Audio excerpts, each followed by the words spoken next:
Hello and welcome back in my reading corner. Thank you so much for joining me again. Today we're going to do wrap up. I will go into a kind of vlog type of thing. So every time I finish a book, I just tape like right away. I just tape a little clip telling you about the book and my feelings, and we're gonna see each other at the end. Book number 1 in May I read on my Kindle because it was an ARC from NetGalley, and that was Smothered by Autumn Chiklis. I hope I pronounced that right. I actually wanted to finish this in April. My way too ambitious TBR didn't let me get to it, so it was the first book of May and I enjoyed it like so much. If you are looking for a light-hearted chick flick, a young woman out of college finding her place, coming of age story, finding footing in the business world or just in the working world, this might be for you. It's about our main character who just finished, she just graduated summa cum laude, and she is now looking for a new job, and she's moving back to her parents' house. And she has like her list of things that she wants to get to in a certain time frame, and one of them is moving out, and more importantly, one of them is telling her parents about her boyfriend, because her mom has like ridiculous standards. She doesn't really dare to tell her about a boyfriend because she's afraid he doesn't live up to her standards.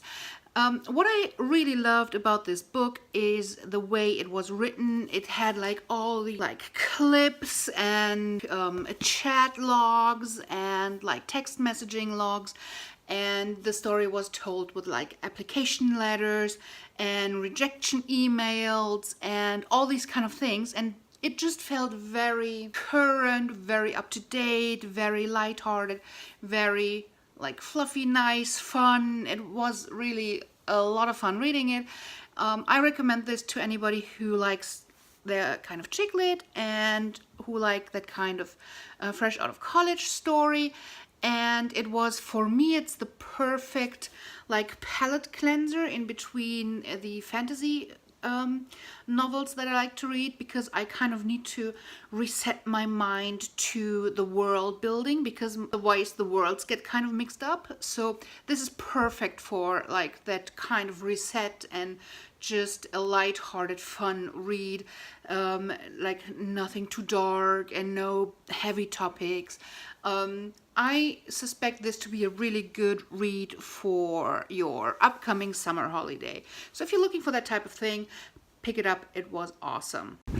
Book number 2 in May is Scythe by Neil Schusterman, and I just finished it in the parking lot.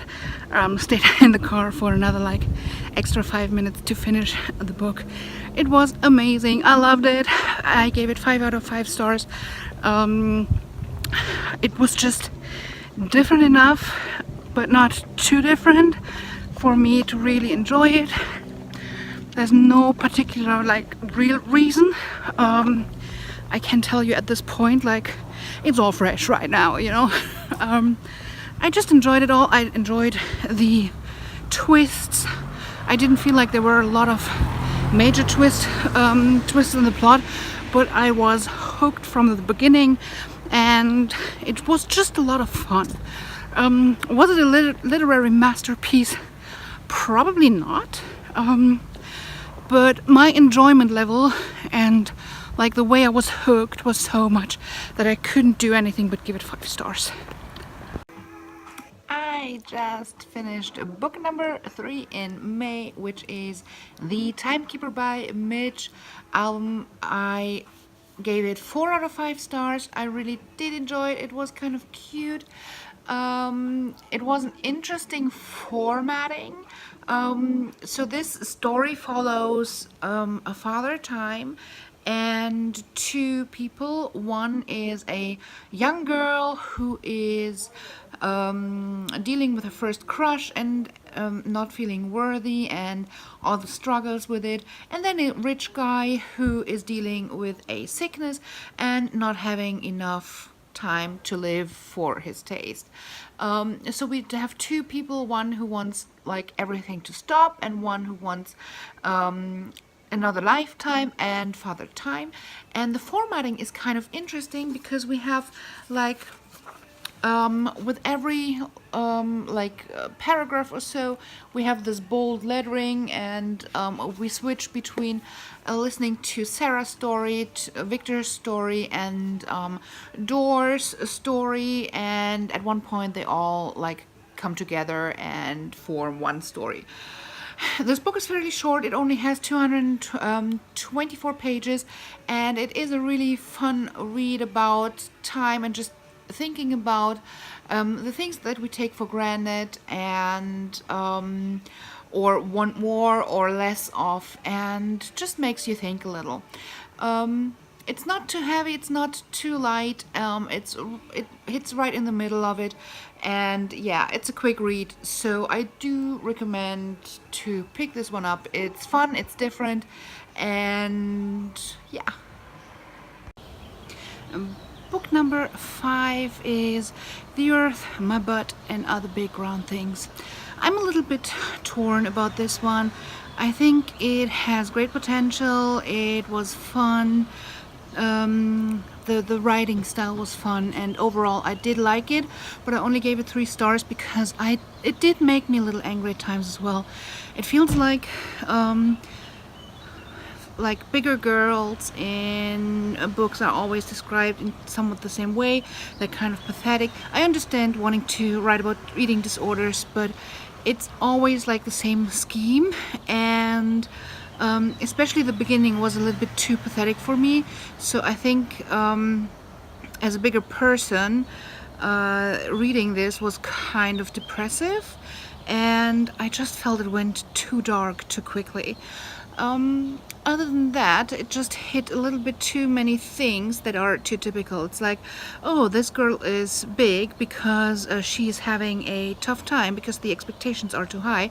She has this super skinny mom and this model family, and she's like eating away the frustration of the expectations kind of thing, and I feel like that's overdone.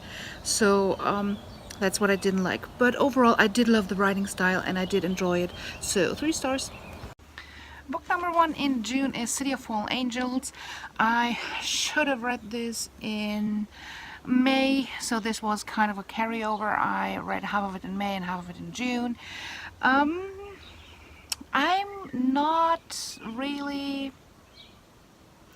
that happy with this book. I only gave it 3 out of 5 stars. It kind of fell flat for me. I do love Simon. I love the character Simon so much, but I don't know, the storyline fell a little flat for me. I was lacking like a twist and turn or something.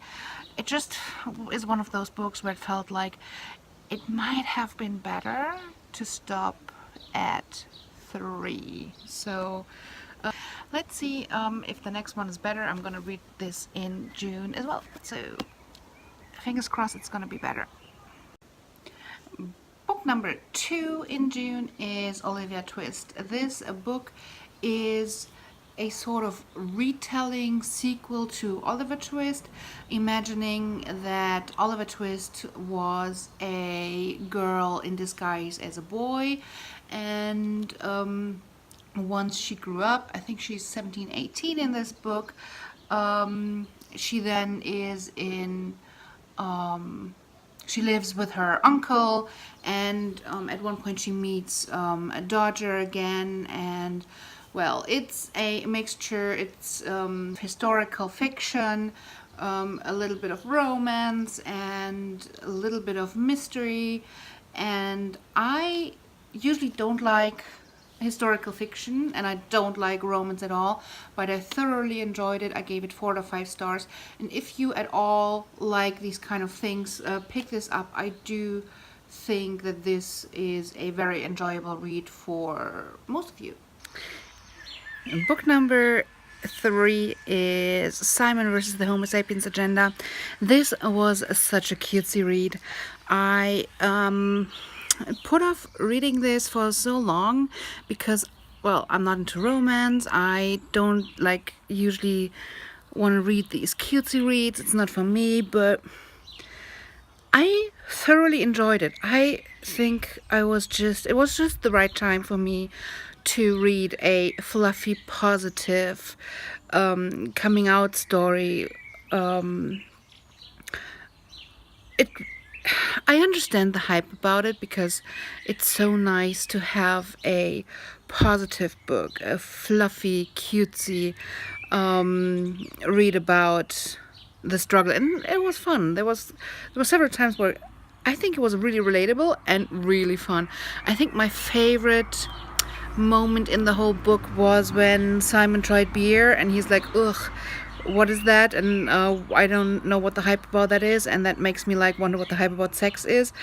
And then like a couple of minutes later, after he's like totally buzzed, he's like, I had one delicious beer. It was really fun. So overall, 4 out of 5 stars. I thoroughly enjoyed it, even though this is not my type of book. I feel like I need to get into a fantasy book soon again because I'm reading too much like contemporary or too much romancy books that is usually not my cup of tea. So I'm out of my comfort zones right now, and I want to get back like into my comfort zone. But I have some several fantasies lined up for this month, and I hope I get to them. The next book in June is The Showrunner by Kim Moritugu. I kind of enjoyed it. I think I was just not in the mood really for contemporary like chick lit. I usually am in the mood for this kind of stuff in between like fantasies, but for some reason I just wasn't. This wants to be like LA's The Devil Wears Prada, but it just was lacking something for me. It was good enough. I really thought it was just my mood. So I was about to give it 3 out of 5 stars until the end. And the end was just too, like, it was just too much. I'm sorry, it was too over the top. And just for that reason, this is getting 2 out of 5 stars. I think it kind of it didn't hit the mark for me. So I think I would have enjoyed it a lot more if it would have been just taken down a notch. So I just finished Down Among the Sticks and Bones. This is the second book in a series by Sean McGuire. The first book is set in an institution, in like a boarding school kind of type, like a home for kids that have been that have gone through a door into a different world and have come back, and it's like how those kids deal with the life after they've been through like a magical place. And in this world, in this book, all these worlds that we have read about in all our favorite through the door kind of stories, all the worlds exist. So these kids all have gone to like different places. Now they like really want to go back, but they can't because they can't find their door. So this school deals with these people, acknowledges where they've been, and tries to give them a home on Earth. The first book I really did like. There was like the whole concept was new. I liked the idea about not just showing the magical place, and there was like a mystery thriller. So I was really looking forward to number 2. And I did not read anything about it, so I assumed we would come back to this boarding home and hear about all our characters again. But no, we did not. We heard about 2 of the characters we met in the first book, and we pretty much heard their story about how they got there. So we heard their through the door story, and I really did enjoy it.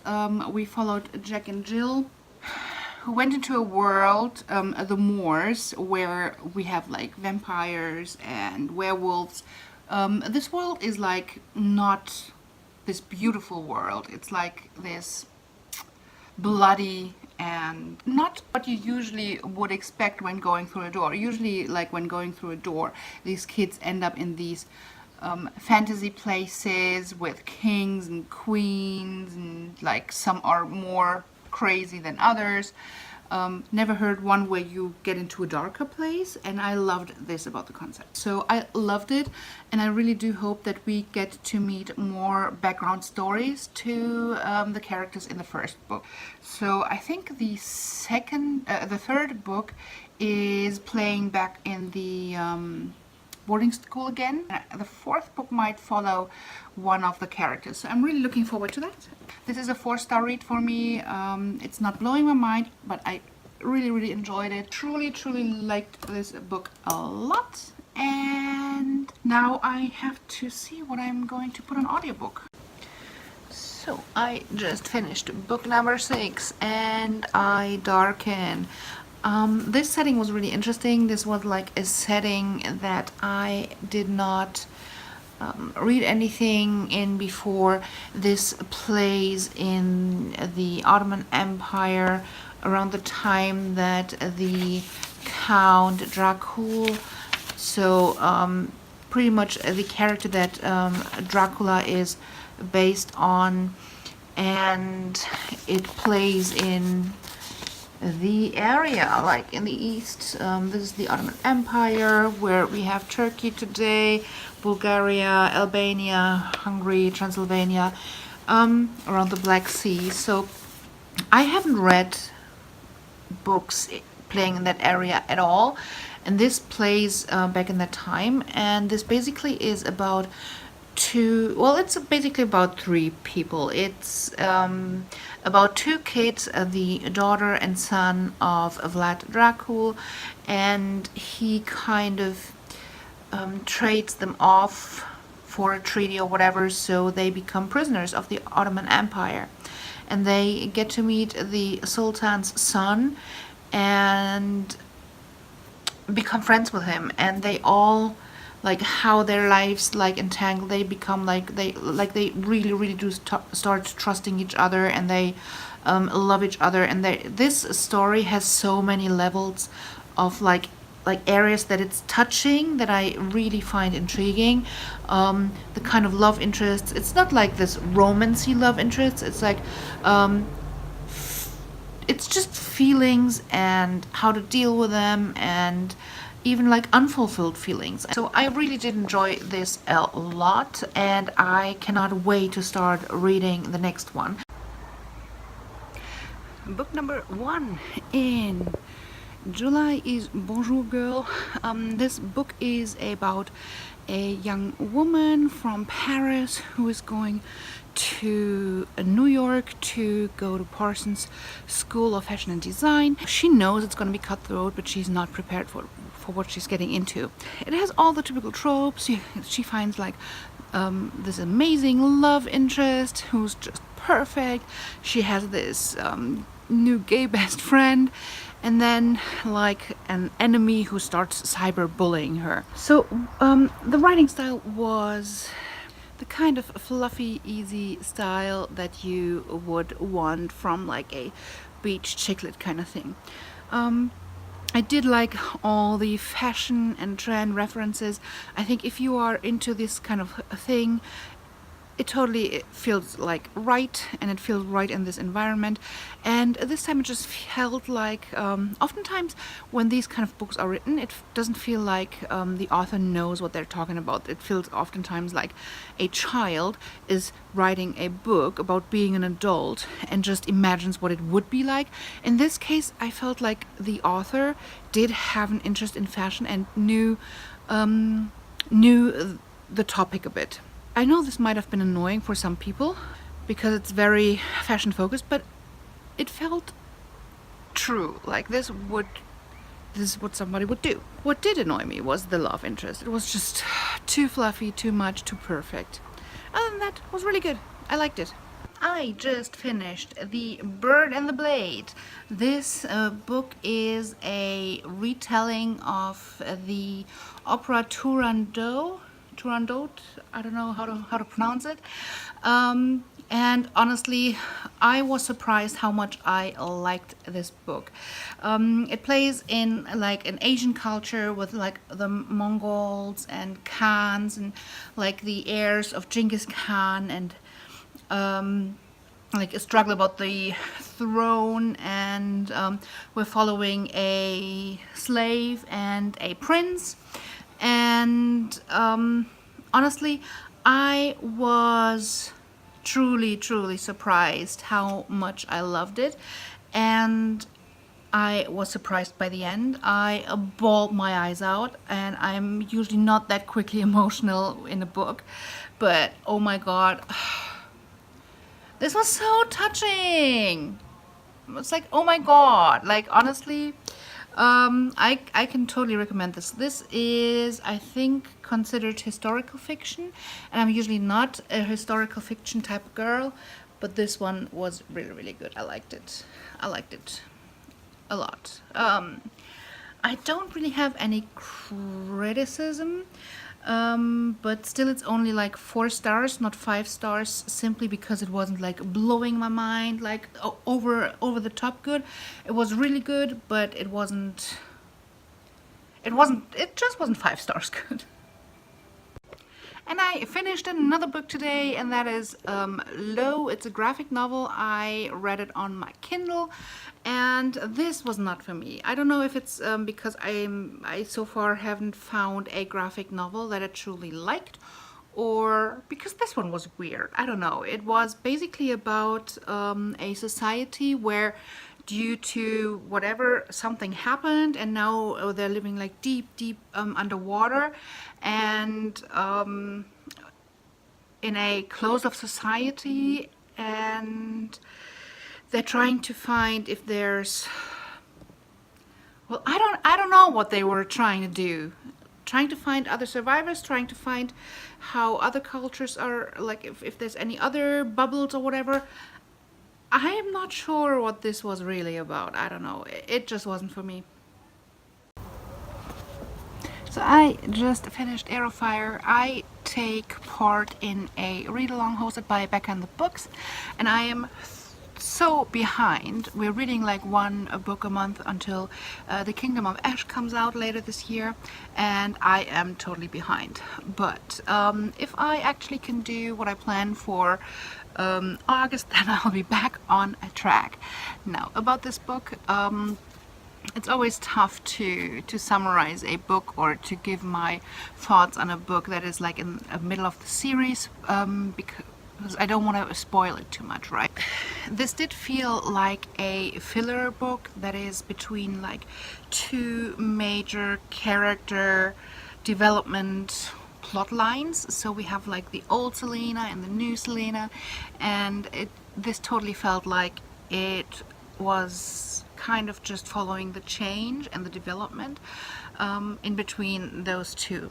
But the way it was set up for the next book, I cannot wait to dive into the next book. So did its job perfectly, because the last like 100 pages had me on the edge of my seat. I was like, oh no, don't you do this. And I was like, there were a few surprises I didn't see coming.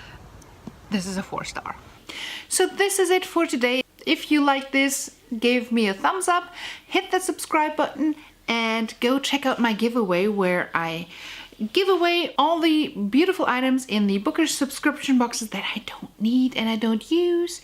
So you should totally check that out. Until then, bye!